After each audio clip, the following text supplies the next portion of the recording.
Yes, it should behave. Good evening, everyone. Nice to see you. Welcome to Shalom Aleichem. Welcome to the Rabbi's class. And tonight we're going to explore another interesting topic in the Parasha, which will take us through quite a few places in the Torah. So we're prepared to jump your fingers around. We're starting with chapter 31 on page 903. And we're going to learn about this war with Midian and technically to understand what was the big deal, why the people of Israel had to take revenge in Midian, and who is actually these people. We'll learn some, hopefully some interesting insights into this, but first of all, let's read the text on this. Mike, you start. I've only got one line. One line. Hashem spoke to Moses, saying, "Take vengeance for the children of Israel against the Midianites. Afterward, you will be gathered under your people." Moses spoke to the people, saying, "Arm men from among yourselves for the legion that they may be against Midian, to inflict Hashem's vengeance against Midian. 1,000 from a tribe, 1,000 from a tribe, 1,000 from a tribe, for all the tribes of Israel shall you send to the legion." So there were delivered from the thousands of the children of Israel 1,000 from each tribe. Is that a lot or not a lot in terms of soldiers? Not a Not a lot. lot? 1,000 from each tribe. But there were 660,000. It's pretty big. Yeah, It's pretty massive. Tribes with 40,000, 60,000, What? tribes. With Yeah. 40,000, 60, 80, 120. Depends on how many Midianites there Of were. course. No, Yeah. it depends. When I say that the number of people in this tribe is 120,000, is that men, women, and children? מבין 20 שנה ומעלה. Basically, what we read in the beginning of Bamidbar is Yeah. from the age of 20 and up. Ah, Yeah, it's usually refers to the men, the soldiers. right. So 1,000 out of 60,000 is not a lot. Okay, Okay. let's go on. so there were delivered from the thousands of the children of Israel 1,000 from each tribe, 12,000 armed for the legion.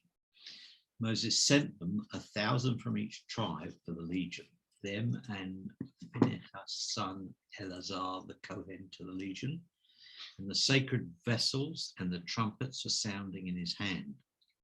They massed against Midian as Hashem had commanded Moses, and they killed every male. They killed the kings of Midian along. It's rate 18 plus here, this part. They killed the kings of Midian along with their slain ones.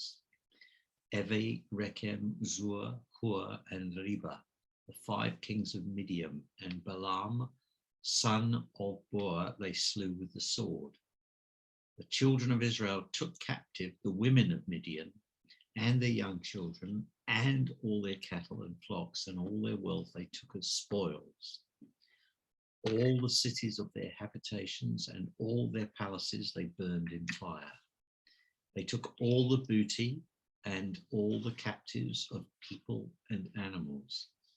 They brought to Moses, to Eleazar the Kohen, and to the assembly of the children of Israel, the captives, the animals, and the booty to the camp, to the or at the plains of Moab, which was by the Jordan near Jericho. Fabulous. So far, really amazing children's story. Yeah. Right? But I've got a question. Yes, go on. Why does he keep? Why does he? Repeating. Sorry. Why the repetition of the 1,000 repeated many times? It's got to have significance. Yeah, we'll see that in a moment. Okay. Before we go to the second part, which is even more kind of harsh, let's start from the beginning for a second on verse 1. Yeah, look at this. It's very interesting. Hashem spoke to Moses saying, "Take vengeance for the children of Israel against the Midianites. Afterwards will be gathered to your people." So this is technically Moshe's last mission. Yeah, Moshe Rabbeinu is going to die after this. And there's significance in that. Why Hashem, so to speak, is going kind of the last, sometimes you remember someone from the last thing he has done. Yeah. We don't see Moshe as, we remember Moshe as breaking the tablets. We remember Moshe as, crossing, the Red Sea. And here it's kind of the finale needs to be that. It's very significant. Yeah. Interestingly, Hashem says to Moshe, Nekom nikmad bnei Israel, take vengeance for the children of Israel. But Moshe says, look at verse 3. Yeah. Verse 3 says, Moses spoke to the people saying, arm men from among yourselves for the legion, that they may be against Midian, to inflict Hashem's vengeance against Midian. So whose vengeance is? The vengeance of Israel or the vengeance of Hashem? Do you see that? Hashem says to Moshe, take vengeance for the children of Israel. But when Moshe bring down the order to the army, it's the vengeance of Hashem. But also it's his last mission. It's got to I don't know what. Yeah. It sounds like it completes something or another. Yeah. So also beautiful. Rashi comments on that. We'll go through Rashi in many places here because Rashi really brings a lot of amazing ideas here that hopefully will bring a whole story here. Again, in verse 3, we see Echaltzu mitchem, arm men from among yourselves. Yeah. Echaltzu, chalutzim. You know the word chalutzim? What's chalutz in Hebrew? Pioneers. Is those who actually go first, right? Yeah. In a way, the people of Israel actually were very kind to Moses. That's what Rashi says. Yeah. Rashi says that they refused to arm themselves. Why? Because if they go quickly to the war, what will happen? Moshe will die. So the people actually, Moshe actually had to encourage them to do that, but they're here as a way of respect and honor to Moshe. They pulled off.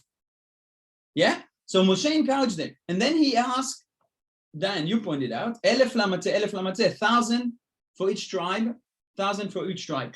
Interestingly, so obviously this has to be something that involved the entire nation.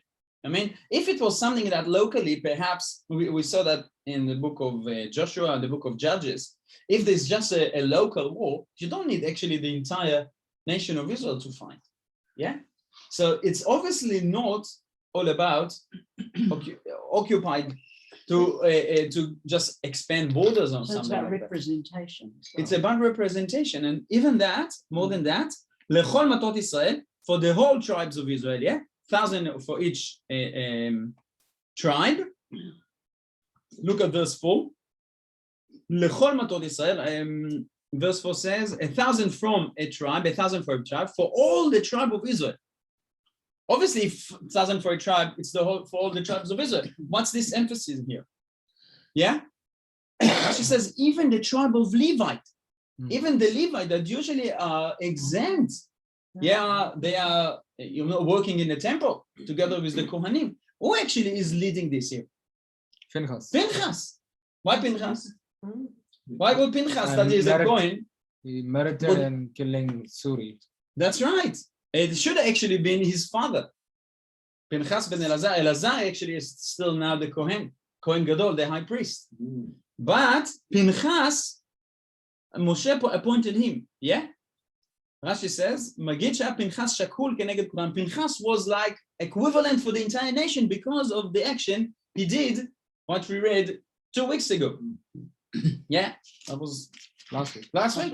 Pinchas and the end of Balak 2 weeks ago. Yeah. He says, Mipnei ma alach Pinchas velo Elazar. Why did Pinchas was the leader of this war and not Elazar, his father? Amar Kadosh Baruch Hu, Mi she'etchil b'mitzvah. The one who, Hashem says, the one who started the mitzvah should complete it. And there's an expression that we say, Amatchil b'mitzvah, omrim lo gmor. You started the mitzvah, make sure you complete it. Yeah? Can you say it again? Amatchil b'mitzvah, omrim lo gmor. The one who started the mitzvah actually needs to complete it. Where do we see that? Yeah? We saw that with actually Moshe taking the bones of Yosef. Yeah? ויקח משה את עצמות יוסף עמו. Moshe took it by himself, the people of Israel, but he was the one, and he completed that mission. It called after him. So here Pinchas had the opportunity to complete the mitzvah by leading to the war. Yeah? But there's another part. Before we go more, look at this. Excuse me, Yeah. Moshe is also completing a mission. There's a double layer. Moshe is completing a mission. What's the mission? Well, his Final mission, take his vengeance. final missions. Yeah, and Also that's what we need to completing. understand. Why Right. this is the final mission. What's the importance of Yeah. this war that Moshe needs the whole people of Israel around that. Yeah, basically, he is the one that Hashem commanded him. Yeah, you actually saying, look at this, Nekom Nikmad, you actually take the vengeance for the entire nation. Yeah, look again on verse 2.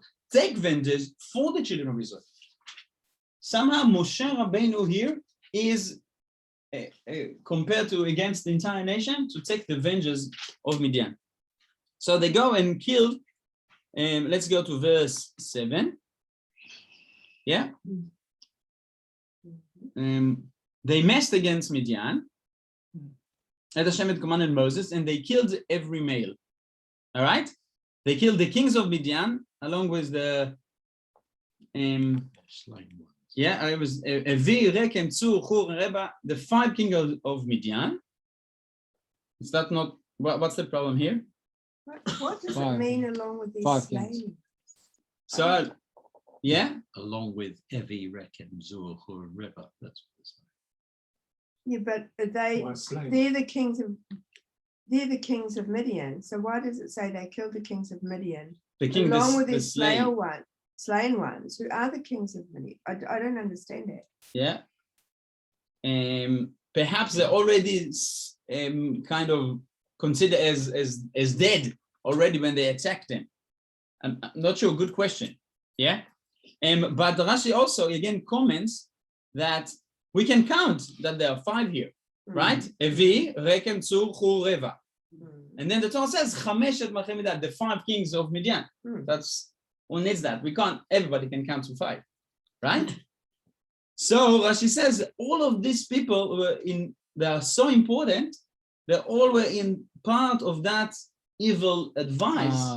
Yeah, the evil advice to seduce the people of Israel. Yeah, and we'll go back to that in a moment. Yeah, so Rashi brings another beautiful midrash. And then what we read that Bilam ben Beor, they will kill Bilam. Who's Bilam, of course? Bilam is the man who initiated all that. Yes, he wanted to kill, to curse the people of Israel. Look at this, Rashi brings this midrash. Rashi says, Bilam alach sham litol sachar 24,000 shepil. Bilam was the one who kind of welcomed the legions of Israel in front of all the people of Midian. And he says, now it's my time to get reward. Why? What's the reward for Bilam? Because of Bilam, how many people died in the plague? 24,000. 24,000. Bilam is coming now and says, that's my time for reward. Look at this. It's such an arrogant man. Rabbi, I Yeah. struck with Balaam because he could not curse the Israelites. And it always fascinates me that he did not curse. He did not curse. All the curses No. change into blessing. So why- But at the end, why something does he has got changed. Why does he get such bad press? I don't think you want to be his advocate. No, Come, no, but no, I'm let's struck go back with for a second. Intention. Yeah, Intention, I guess it's a message to us that intention matters. You know, it's Let's not go just back the for a action, second. but also the intention. let's go back for a second and we'll see that. That's exactly what the Midrash here, and we'll go back to the text. So he came in demand to have a reward for killing 24,000 people because of him, because of the plague. Yeah, he is not the one who killed them, but because his advice, there was a plague that took 24,000 lives. Yeah, Amalek, and it's kind of teasing them. When you were 600,000, that was the camp of Israel. You couldn't go against the Midianites, all the daughters of Midian. Yeah. Now you're coming with 12,000. That's what do we say? It's a lot or not a lot? According to Bilam, that's nothing, right? So the entire camp fell down because of the daughters. Yeah. ועכשיו ב-12,000 אתם באים להילחם. Now you're coming with only 12,000. Yeah. Then the next verse coming, and they killed him with what? Next word, בחרב. They killed him in a sword. Rashi says, הוא בא על ישראל והחליף אומנותו באומנותם. He came on Israel and used what weapon? With their speech. Speech, the prayers. What weapons the people of Israel are using? His weapons, the real weapon is a sword. So he's been killed in a sword, measure against measure here, which is quite amazing. And we go on and we'll see something that is really, really difficult. Before we even trying to open here, what we sense, this war is significant. It's not a war about territory. It's a war that is bigger than the entire nation. It's Moshe's last mission. Let's read from number 13. Moses, Eleazar the Cohen, and all the leaders of the assembly went out to meet them outside the camp. Moses was angry with the commanders of the army, the officers of the thousands, and the officers of the hundreds who came from the legion of the battle. Moses said to them, "Did you let every female live? Behold, it is they who caused the children of Israel by the word of Balaam to commit a betrayal against Hashem regarding the matter of Peor. And the plague occurred in the assembly of Hashem. So now kill every male among the young children, and every woman fit to know a man by lying with a male, you shall kill them. Wonderful. But all the young children among the women who have not known lying with a male, you may keep alive for yourselves. And as for you, encamp outside the camp for a 7-day period. Whoever killed a person or touched a corpse shall purify themselves on the 3rd day and on the 7th day, you and your captives. And every garment, every vessel of hide, everything made of that which comes from goats, and every vessel of wood, you shall purify." And then after that starts all the laws of kashering utensils. That's the laws from here, that what we do on Pesach, or if you want to kasher a home, that's all the laws here. But this is something very harsh. Look at this verse, the top of the page, on verse 15. Moshe is very upset. Yeah, Moses said to them, "Did you let every female live?" Yeah, and this is one verse. It should not stop here. It should be continuation in the next verse. And Hena, ayu livnei Israel, behold, it was they who caused the children of Israel by the word of Balaam to commit a betrayal against Hashem. Yeah. Can you see this? It's very difficult. Why does the verse stops there and start a new one? Hena, that it was they who caused the children of Israel. Do you understand the question? It doesn't make sense that the verse stops there. It should have been one verse, because it's the middle of a question, right? Yeah. But it's a new verse. Behold, it's a new verse already. Yeah. It's kind of Moshe Rabbeinu actually paused. What he's going to say now? You need to kill all the women there, right? Yeah, It's very, very difficult. Where are all those women now? Where are they? In captivity, right? This woman now. Look at this again. Back to page 905, verse 9. Yeah. And they kept the children of Israel took captive the women of Midian and the young children and all the cattle, etc. Those women are in captivity, right? Yeah. Moshe Rabbeinu feel this is, he paused. I need to tell them now to kill them. Is that okay? Is that all right? What's happening here?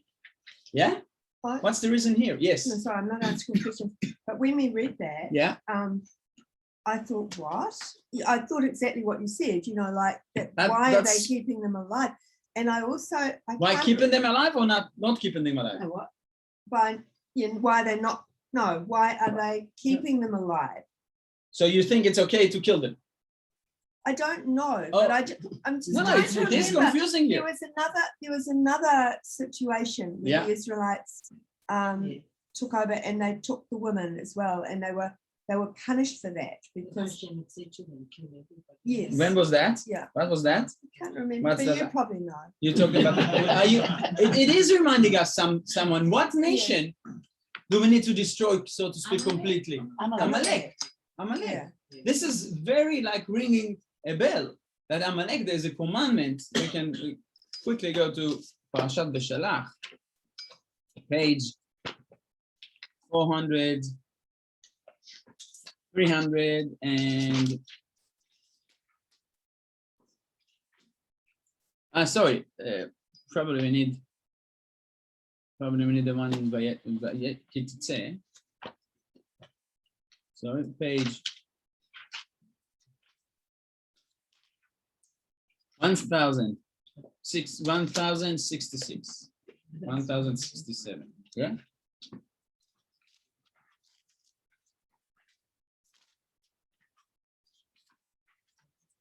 The command is to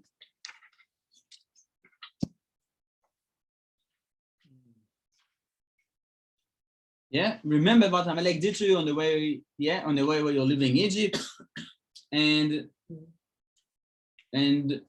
the last verse says, and you shall wipe out the memory of Amalek from under the heaven. Yeah, you shall not forget. Rashi says, same as what the commandment for Shmuel for Shaul that we read on the Haftarah of before Purim. Yeah, you have to kill from men to women to children. It's very harsh. Yeah, that's almost the same, because the idea of Amalek, it's the epitome of hatred. The epitome, the people who attack Israel when they were weaklings. That's what it says here, right? They strike those who were hindmost, and weaklings at your rear. Yeah. So there's a commandment to kill them all. Midian, in a way, here are compared to Amalek. What they did is so terrible that the entire nation, so to speak, almost need to be wiped out. But so now we need to really understand what was happening there. What was happening that was so severe? Let's go back to Parashat Balak, the end of Parashat Balak, page 800 and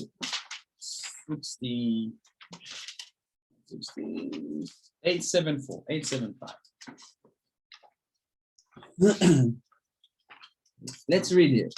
Chapter 25. Jews. 875. Yeah, got it? Yeah. Israel settled in the Shittim, and the people began to commit harlotry with the daughters of Moab. I don't understand. With who? The daughters of Moab. Moab. What's that got to do with the Midianites? The daughters of Moab. All right. So how come we should wipe up Moab? Right? Hold on. Again, now we're starting to jump already. Hold your page again, in the same place. And back to page 903.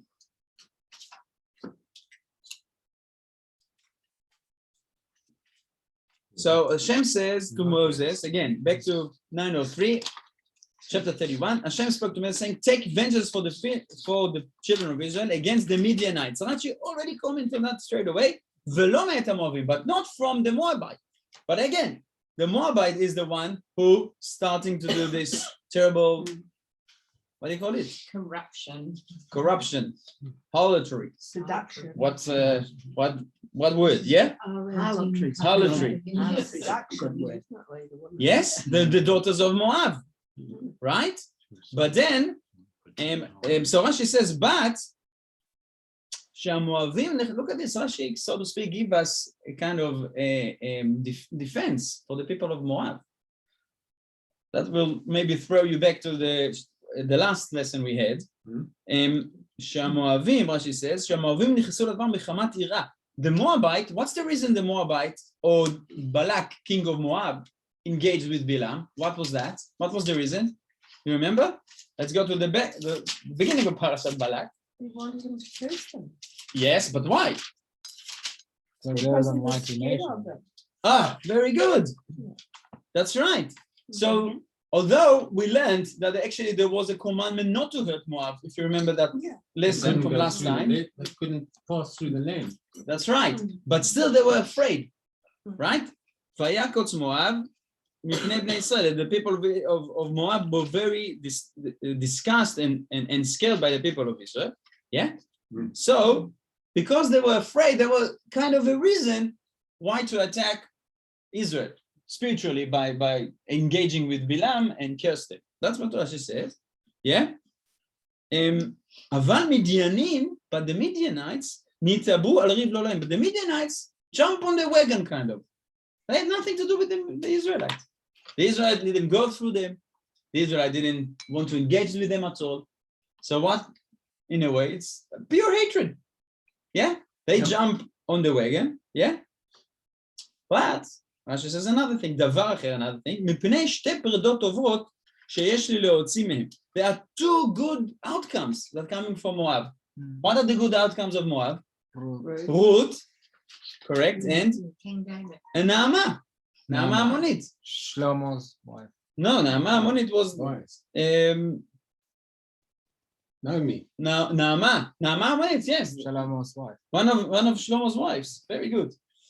We're not talking about Orpah, not the Ruth's sister-in-law. Yeah.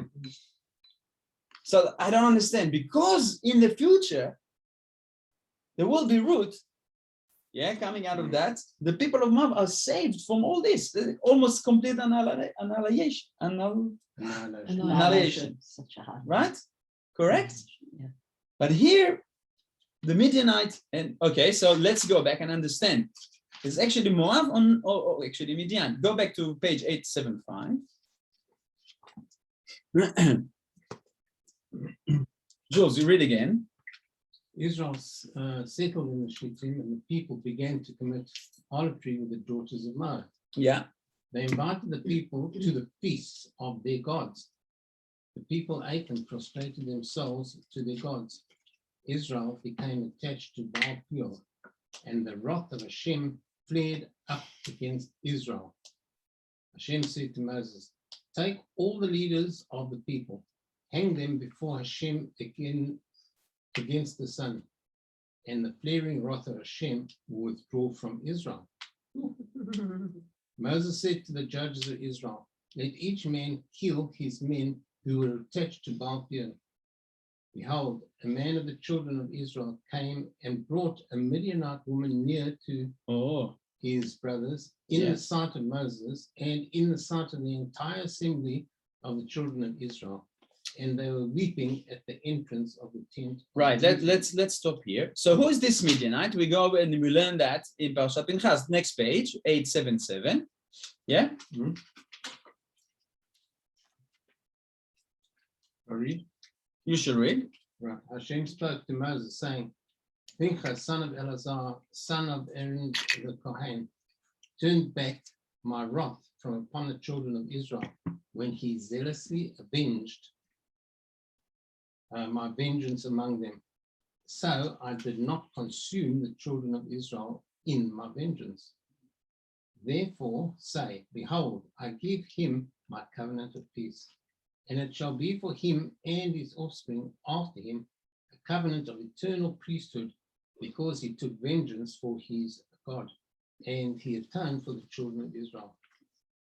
Yeah, now yeah. The name of the slain Israelite man who was slain with a Midianite woman was Zimri, son of Salu, leader of a father's house of the Shimonites.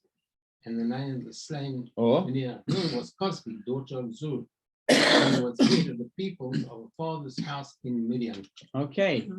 So what's the difference between the daughters of Moab and actually one daughter of Midian? What's the difference? None. Big difference. There's a big difference. What's the difference? One's Moab's and one's Moab. Well done. Very good, Mike. I couldn't think of a better answer. When it comes from you, it makes sense. The difference is that, look at this, that's exactly what Rashi says. Verse 15. Yeah, and the name of the slain Midianite woman was Cosbi, daughter of Tsur. This is again, hold here.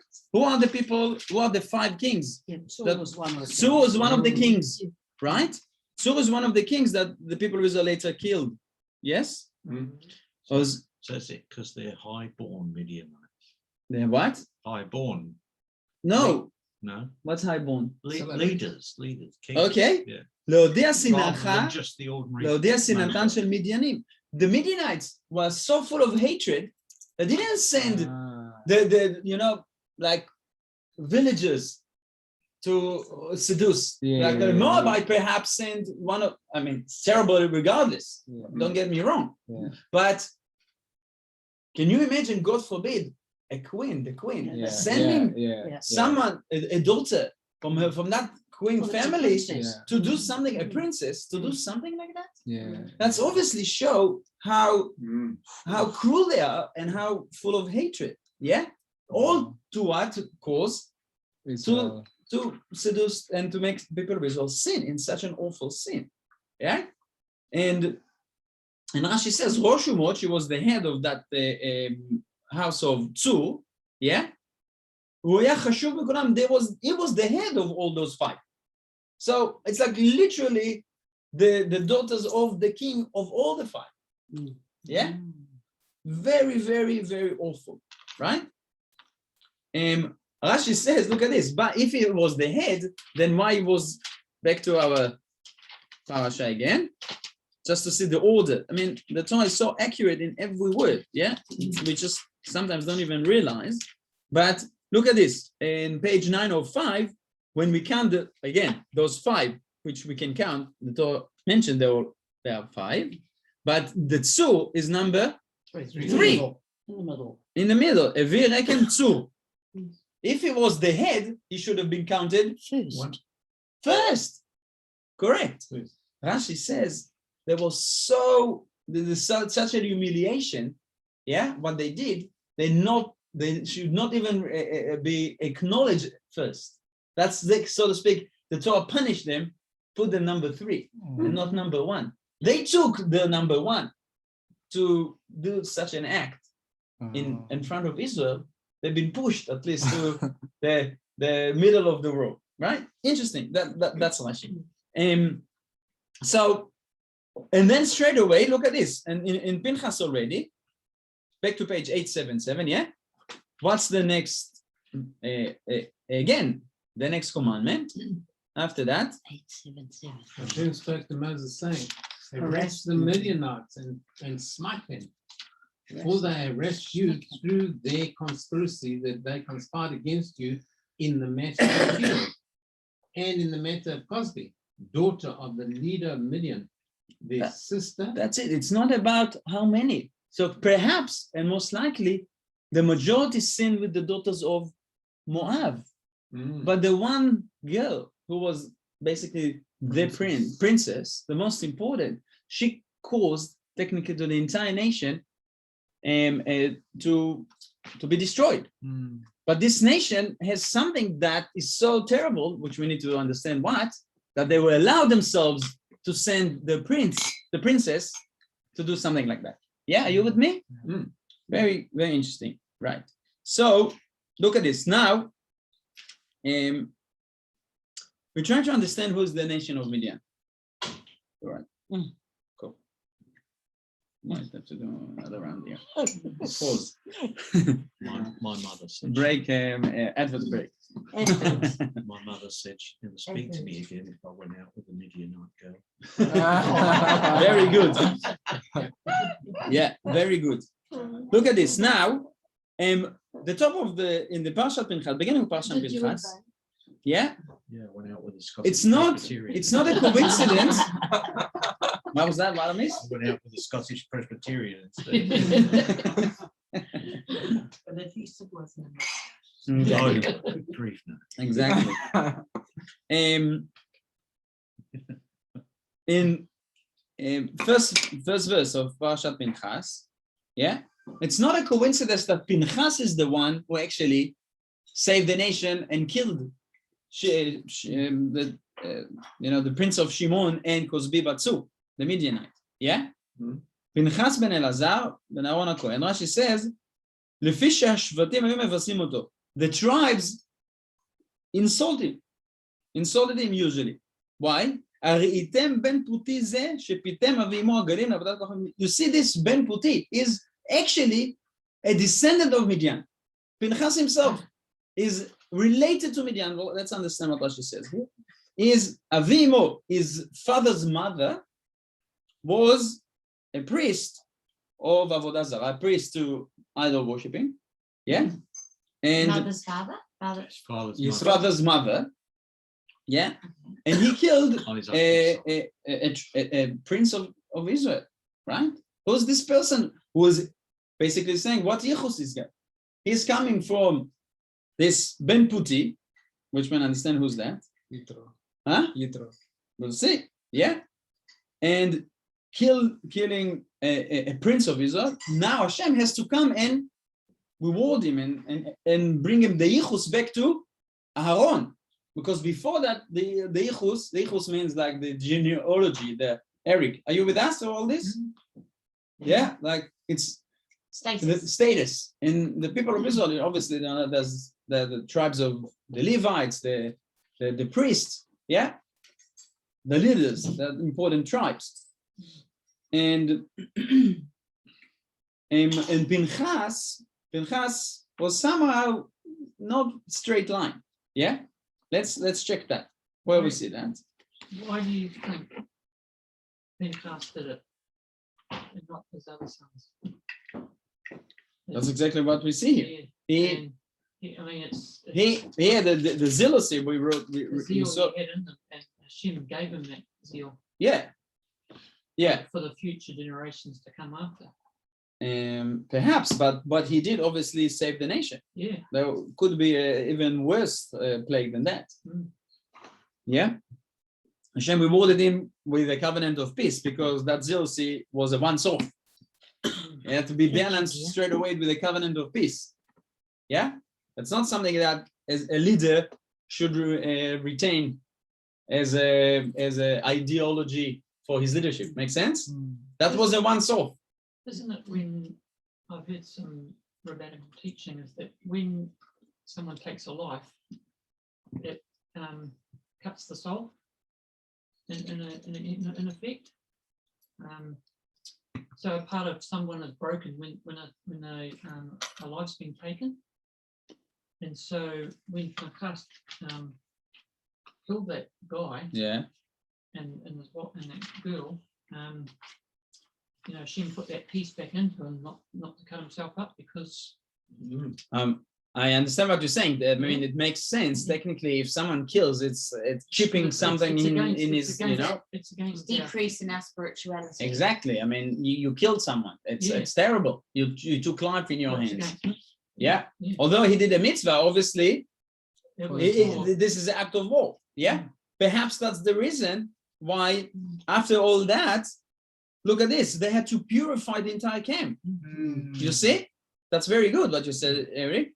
But you're involved with killing, although it's very justified, you're still spilling blood. It's still bloodshed, and that affects the soul. And then the entire camp needs to be purified. Yeah. So let's have a look for a second. Who was Pinchas? Go to Parashat Va'era, page 323.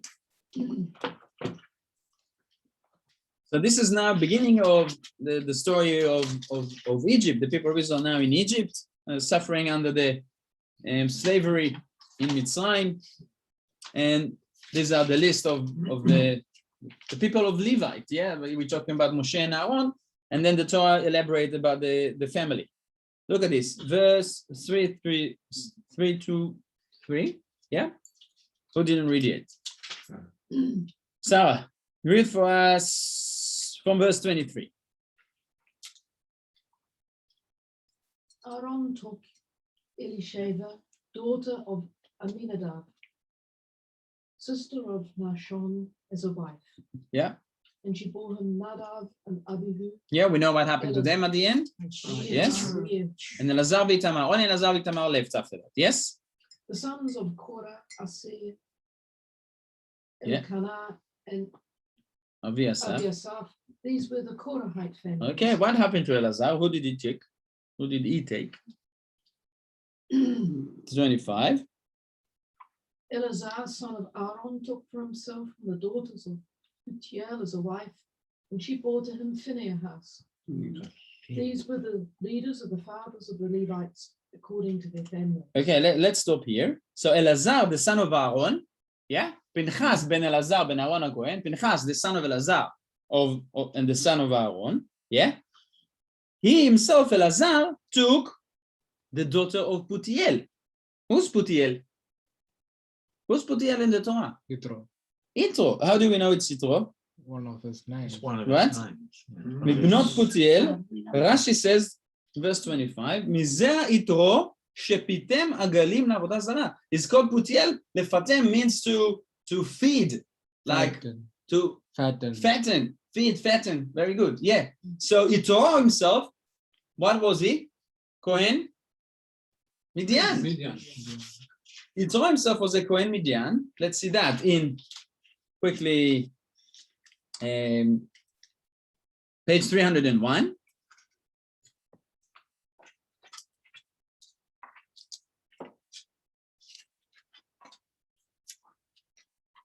The priest of Midian. The priest of Midian, Yitro Kohen Midian. Do we have another name for him? For Yitro? Yes, but what is He's it? got a few of them. Few of them, correct. They had 7 names according to the Midrash. This one is interesting. So he is called Putiel, yeah, for because he fattened those lambs for idol worshipping. But also Rashi says Mizera Yosef. That's really interesting. From a descendant of Yosef, yeah. Shepitpet Beitzro, because what's pitpet? That they actually played with his inclination. Yosef is also now referred to Yosef.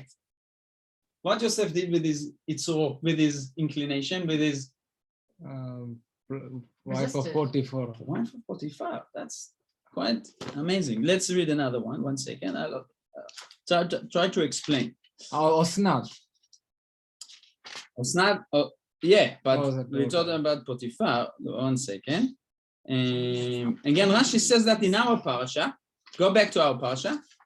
Parashat Makot again, page 905, verse 6. Yeah. Verse 6, we says, Moshe, וישלח אותם משה 1,000 למטה לצבא. Verse 6, Moses sent them 1,000 from each tribe for the legion. Them and Pinchas, son of Elazar the Kohen, to the legion. Yeah? Right. So, Rashi says here, שהלך לנקום, now Pinchas has been sent to revenge נקמת יוסף אביו, the revenge of Yosef, the father of his mother. Sama Pinchas also related to Yosef. Yeah? Why? שנאמר והמדנים מכרו אותו. Let's go back to the story of Yosef now. This is puzzling. Hopefully you are somehow with me. What happened to Yosef? You had me at hello. Yes. Look at this. Let's go back to the story of Yosef, Parashat Vayeshev, page 205. Yes. Remember, Yosef and the brothers are hating each other. Yeah. First they wanted to kill him. They threw him into the pit, and then Yehuda came and took him out. And instead of what did they do? Sold They sold him. Sold it. To who? Let's have a look. Ishmaelites. Let's have a look. Let's have a look. Not that simple. Page 205, verse 25. Yeah, that's the most shocking verse in the Torah, probably. Yeah, verse 25. After they put him in the pit, let's start from 24. Yeah. And so it was when Joseph came to his brothers, they stripped Joseph of his tunic, the fine woolen tunic that was on him. Then they took him and cast him into the pit. The pit was empty, no water was in it. They sat to eat food. That's shocking, right? After they did all that, okay, let's have something to eat. Lunch. Right? Terrible. Yeah. They raised their eyes and they said, behold, the caravan of Ishmaelites was coming from Gilead, their camels bearing spices, balsam, and lotus, on their way So up this to is the Midian. Ishmaelites. Yes, okay. Judah said to his brothers, "What gain will there be if we kill our brother and cover up his blood? Come, let us sell him to the Ishmaelites. Okay, go on. But let our hands not be upon him, for he is our brother, our own flesh." His brothers agreed. Midianite men, traders. Ah, Midianite. Right. Listen carefully. Ah, Right? What happens here? They drew Joseph up and lifted him out of the pit and sold Joseph to the Ishmaelites for 20 pieces of silver. Then they- But I thought the Ishmaelites were before. Mm. So the Ishmaelite sent him to the Midianites, and the Midianites sold him again to the to the Ishmaelites back. Right? Rashi says, "Vayavu anashim Midianim," on verse 28, yeah, that those what's the Midianite men, traders, passed by. Rashi says, "Zoi shayara acher," that's a different altogether. How do you call it? Merchants, a different group of people, yeah. It's actually many times of selling they were there. Not just the two between the Ishmaelite and the Midianite. There were many sales. While he was in the pit. No. He was handing over. Mm. He was out of the pit, and every time a different one. Yeah, Rashi says, "Vayotziu vayimshechu." Yeah, imshechu bnei Yaakov et Yosef min habor. So the children of Jacob, all the other brothers, yeah, took Yosef from the pit. They sold him to the Ishmaelim, the Ishmaelite to the Midianite, and the Midianite sold him to the Egyptians. How do we see that? Go on. Yeah, go on. Read more. Reuben returned to the pit, and behold, Joseph was not in the pit. Okay, and then that the story is familiar. And then they're coming with the showing the father that he was killed by a wild animal, right? Look at this, number 36, verse number 36. Now the Midianites. Ah, That's there's another- Midianite That's just or another name. Midianite? It's just another what's name. the Hebrew? No, it's Same, another nation. Medanim, It's not another nation. Midianim, Mhm. Another nation. another nation. Look at again, number 36. "Ve'amedanim machu oto el Mitzrayim." And now the Midianites had sold him to Egypt. Yeah? To Potiphar, the courtier of Pharaoh, the chamberlain of the butchers. Right. So there was something very unclear, the relationship that somehow Yosef had with the Midianites. Yeah? So who are these Midianites? This is the first time we encounter them? Actually not. Let's go back. Let's go back to Parashat. Son, Huh? God. They pop up Let's go everywhere. back to Parashat Kitisa. Not Kitisa, sorry. Chayei Sarah. What did I say? Kitisa. Chayei Sarah. Chayei Sarah. Now, Abraham is about to die. Page 121, chapter 25. Abraham is about to die. Before Sarah, Chayei Sarah means Sarah already died. So Abraham takes another wife after that. Yeah. Remember, Abraham is Hav Amon Goim, a father of many nations. Yeah. So not just the people of Israel, there are many other nations came out of Abraham. That's the idea of Abraham. Yeah. Father of many nations. Okay. Let's read this. Pass. Right. I can't pronounce all those names. Abraham proceeded and took a wife. Who's one? Yeah. Whose name was K'tura. Yeah. Rashi says K'tura zo Hagar. Yeah. He now remarry her again. Zimran. Vateled lo, and she bore him. Yeah. Zimran, Zimran. Yokshan, Oh, ve'et Medan, Midian. ve'et Midian. So Medanim and Midianim are actually brothers. Brothers. Medan and Midian, right? And what did he do with them? Okay, let's go on. Number 6. This is number 3, 4, and 5. This is all. Sorry, let's read number 4. Okay, who are the children of Midian? And the children of Midian, Ephah, Yeah. If Efer, Chanoch, Nahor, Avida, Avida, Ve'elda, Ve'elda.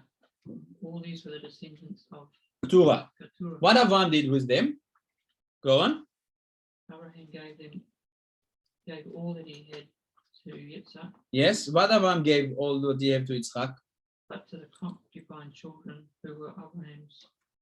Avraham gave to Yitzchak what? The real blessing. Yeah. The real blessing. The blessing of Hashem. Yeah. Yes. And what did he give to those? What do we call them? Bnei Pilagshim, the children of the concubines. Yeah. Gifts. Gift. What are the gifts? Material? What are the Material? gifts? What are those gifts? Look at this. Rashi says something incredible. Natan Avraham matanot. Pirshu rabotenu. Our rabbis explained. Shem tum'ah masar lahem. He gave them a secret name of impurity, a kind of magic. What is Bilam has? What is Bilam using? What is Bilam using? Look at this. Why is Moab engaging with Bilam? Balak. The sorcerer. Exactly. Look at this. Look at this. Let's read again. That's now beginning of Parashat Balak. 8:5-7. Look at this. Number 7. Yeah.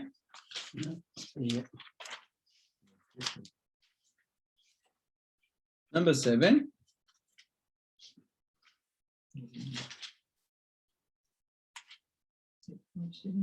And 8:5-7. Number 7. the elders of Moab and the elders of Midian went with charms in their hands. And they came to Balaam and spoke to him the words. of What Balaam. those charms? What are those magic stuff? Where are they from? This is what they inherit. Back in time from Avraham. Avraham wanted to push them away, gave them something. To Yitzchak, he gave the real blessing of Hashem. And to the people of Midian, to the children of the concubine, he gave the impurity, the words to curse. Right? And they're using it. They're coming to Bilam, but look at this. And then what's happened?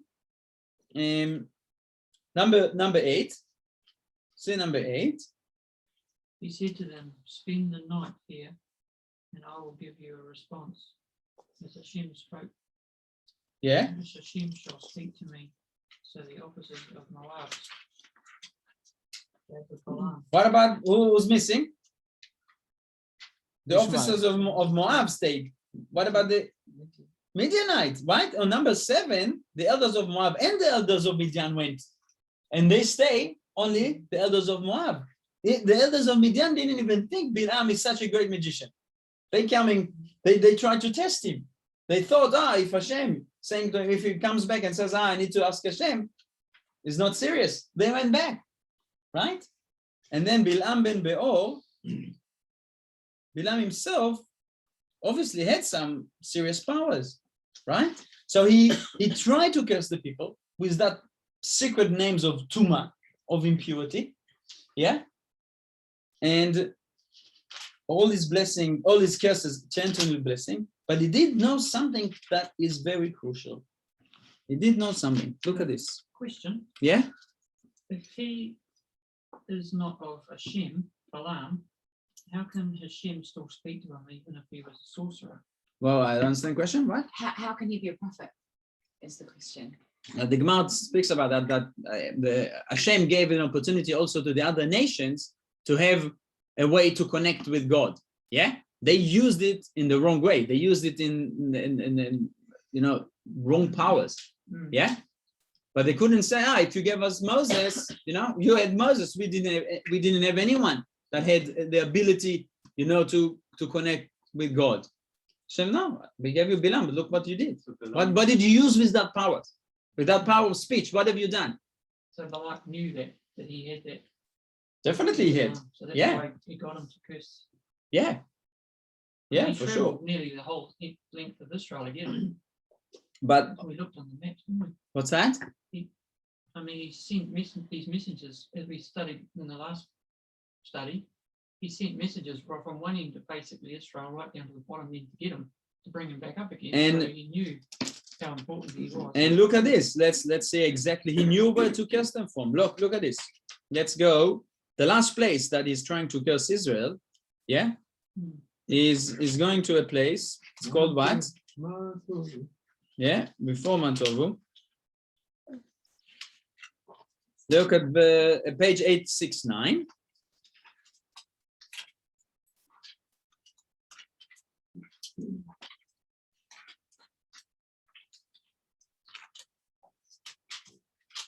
(28). 869 verse 28. Balak took Balaam to the summit of the height that overlooks the face of the wasteland. Balaam said to Balak, build for me here 7 altars. Which place? The summit of the height that overlooks the face of the wasteland. Okay, not a good translation. What is the place in Hebrew? Rosh HaPeor. Peor. Yeah. Peor. Are they Look at this false again. Look at the gods? Hebrew. Yeah. Yeah. So literally translated what Peor means, like a deep valley, but it obviously related to Baal Peor, the place where they committed that terrible adultery and idolatry. Yeah.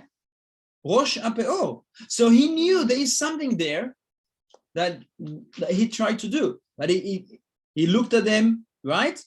But he couldn't curse them. But then he said something else.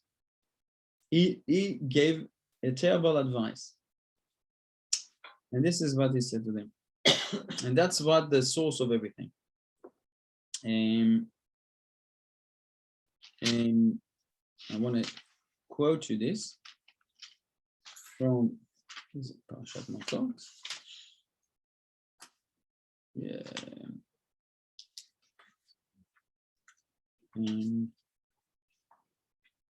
He said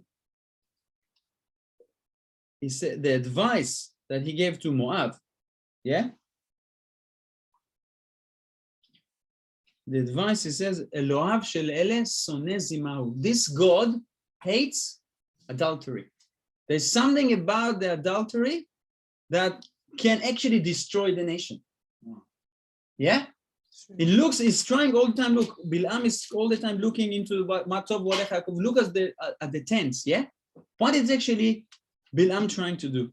Bilam, by the advice sending the daughters of Moab and Midian, is actually hurting the most important fragmented part of Israel, the families, right? He is going for the most impurity possible, right? The whole idea of Sefer Bamidbar, let's go to the beginning of Bamidbar. This is why this is the end of Bamidbar, and the end, the final mission of Moshe, yeah? The whole idea of the book of Bamidbar is what? Is the unity of Israel, but each tribe and family are unique, right? Look at the beginning of Sefer Bamidbar. Let's go to Parashat Bamidbar, and the counting of Israel.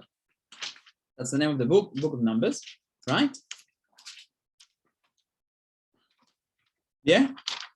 Let's start from verse 1. 7 to 7.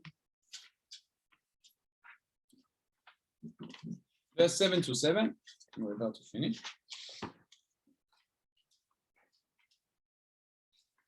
Ilya, read for us.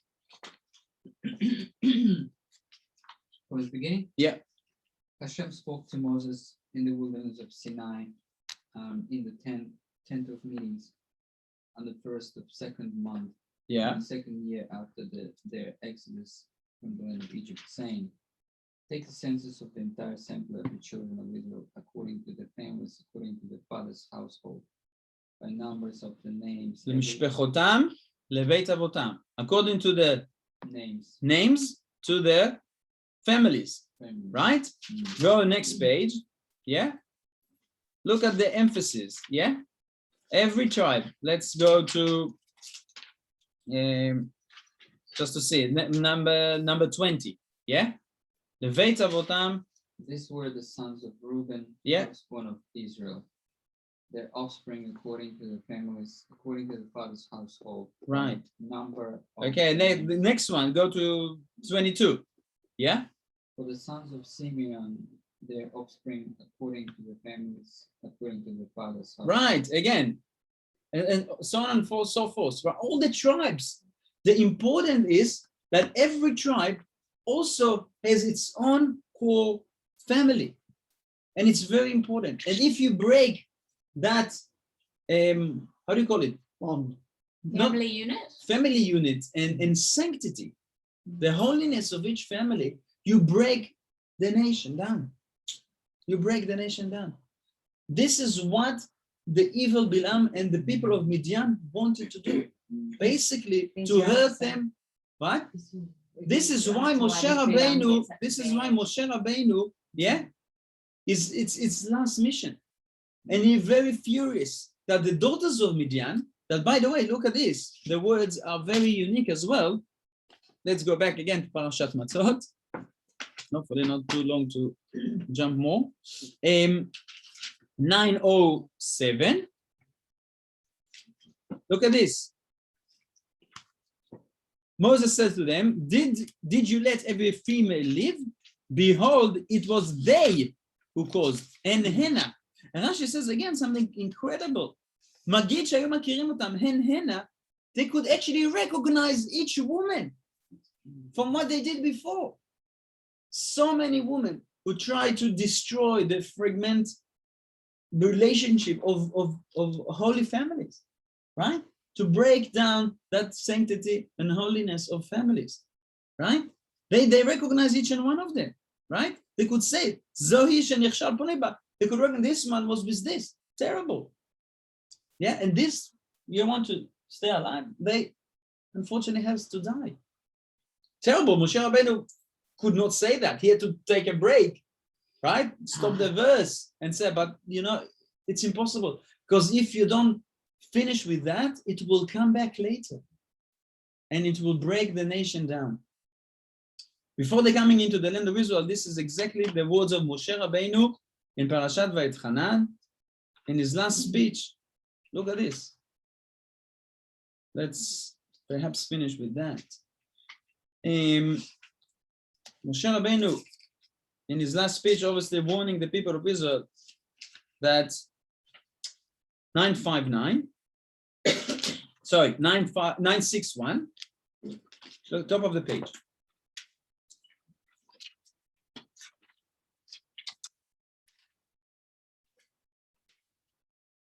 Look at this. Top of the page, Ilya, read. Your eyes. Your eyes have. It's okay. Your eyes have seen what Hashem did to with Baal Peor. For every man that followed Baal Peor, Hashem, you got to destroy him with your midst. So the one side is those who followed Baal Peor. Yeah, Hashem destroyed them. What is the next verse says? But you cling. Yeah. Go read. But you who cling to Hashem, your God, you are all alive today. It's connected. If you have Baal Peor, you completely separate from Hashem, because you ruin the family, you ruin the sanctity of a Jewish family. If you have that, you cling with God. That's amazing. That's the basic of the family. And now we understand Pinchas. That what is Yosef? Pinchas had the power of Yosef. And guess Yosef, what Yosef dealt with? With the wife of Potiphar. Yes? Pitpet level, that Pitpet did it so. Yosef was fighting with the most difficult inclination. He stopped that and he managed to, from there, poof, to build Am Israel. That's actually why Midian was so crucial, that Moshe Rabbeinu, that was his last mission. That's basically the message to the people of Israel. You want to strive, you want to continue, go into the land of Israel, the sanctity of your families are so important. Without that, there's no nation. So, Baruch Hashem, Yeah, finish with Midian. Can I Yes. just ask a question about the sanctities of the family? Sorry. I know that the Kohens and the Levites, Say, they and always, did every tribe have to marry